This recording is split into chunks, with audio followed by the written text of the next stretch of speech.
Common boiler setup भी है और ट्रीटमेंट की फैसिलिटीज भी है। तो वो प्रोजेक्ट भी ऑलरेडी रिकॉम में मैनेजमेंट लेवल पे चल रहा है। आपका सहयोग रहेगा और आपका समर्थन रहेगा तो वो जल्दी से पास हो जाएगा। तो हमारे युवा साथी अपने सपनों की केंद्रीय मंत्री हमारे बीच में आ चुके हैं। तो राज्य की कुछ समस्याएं थी और कुछ सेंटर की समस्याएं हैं। सर छोटी छोटी समस्याएं हैं, हालांकि एक बात तो मुझे एहसास हुआ कि इनके पास कोई बात करते ही इनको समस्या समझ में आते ही हाथों हाथ मंत्री या जो ऑफिसर है हाथ तो इमीडिएट कॉल जाता है, इमीडिएट उसको इंफॉर्मेशन दे दी जाती है ये काम करना, ये लोग आएंगे। जसवंत जी, ये राफेल का इंजन है। जो डबल इंजन या ट्रिपल इंजन की सरकार आप बताते हैं, ये राफेल का इंजन है। सर सारे इंजन लगा दिए, सारे इंजन अब इनके पास है। जनता ने पूरी झोली भर के इनको दिया है। अब जनता जवाबदारी लेती है, हमारे सुखों की गारंटी इनके पास है। हमारे रोग, हमारी समस्याएं खत्म करना इनकी जवाबदारी है। तालियों की गड़गड़ाहट से इस बात का सभी अभिवादन करें। कैलाश जी भाई साहब, एक सीजीडब्ल्यू का मुद्दा है जो 5 साल से 3 बार हम लोग आए, आपने इमीडिएटली विभाग में फोन किया, मंत्रियों तक तो 5,000 रुपए की फीस है सीजीडब्ल्यू की। सर एक दिन लेट अप्लाई करने पर 1 लाख रुपए की पेनल्टी और महीने की 12,000 रुपए की एनवायरमेंटल कंपनसेशन। और सर वो हो इसलिए रहा है कि सिस्टम ऐसा है कि यूजर आईडी और पासवर्ड हमारे पास नहीं होते हैं तो हम अप्लाई नहीं कर सकते। पहले जब अप्लाई नहीं हो रहे थे हमने कॉमन एजेंसी बुलाई थी, उसके थ्रू ये अप्लाई करवाया था। वो कॉमन एजेंसी चली गई, हमारे पास पासवर्ड है नहीं, तो पासवर्ड नहीं होने के कारण से लाखों रुपए की पेनल्टी, 5,000 की जिस विभाग की फीस है उसमें 2.5 लाख पेनल्टी भर के 5 जिगर वाला कैसे तो भरेगा और कैसे लेगा। सर इस दर्द को आपको समझना पड़ेगा, क्योंकि पूरी इंडस्ट्री एक भी व्यापारी नहीं भर पा रहा है। पूरी इंडस्ट्री का काम ये रुका हुआ है पूरी तरह से। और 5,000 की फीस में 5,000 तक पेनल्टी वाजिब है, वो लग भी जाए तो व्यापारी भर दे, लेकिन 5,000 की फीस में 2.5 लाख की पेनल्टी भरने में उद्योग बिल्कुल भी सक्षम नहीं है।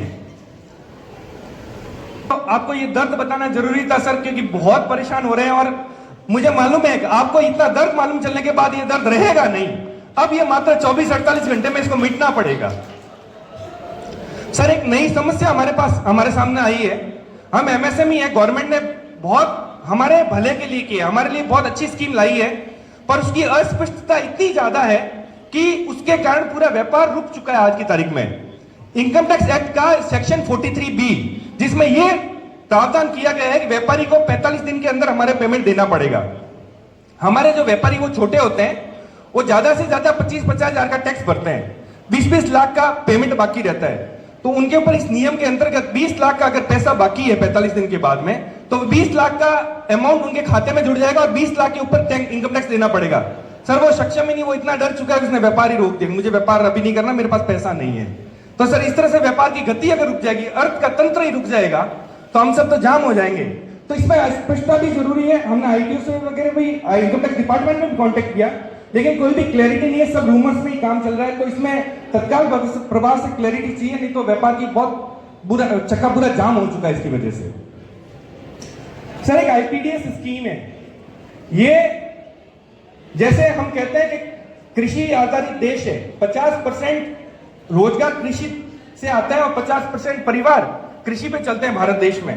सर उसके बाद अगर सबसे बड़ा सेगमेंट है तो वो टेक्सटाइल है, हाईएस्ट एम्प्लॉयमेंट टेक्सटाइल जनरेट करता है, और टेक्सटाइल को प्रमोट करने के लिए आईपीडीएस स्कीम लागू होती है।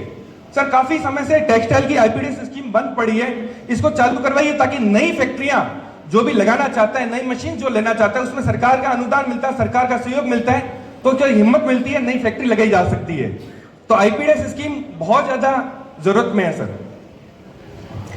एक स्टेट का मुद्दा है सर, 1 महीने में जैसे सोलर प्रोजेक्ट लगे हुए हैं, सोलर में जैसे 1 महीने में 50,000 यूनिट जनरेट की। अब दीपावली का महीना होता है, हमारे यहाँ फैक्ट्री बंद रहती है, होली का महीना होता है, फैक्ट्री बंद रहती है। सोलर काम करते हैं, 1 महीना में जैसे मेरी फैक्ट्री है 50,000 यूनिट जनरेट कर दी, 3.5 लाख की बिजली मेरी तरफ से स्टेट को एकदम फ्री ऑफ चार्ज गिफ्ट है।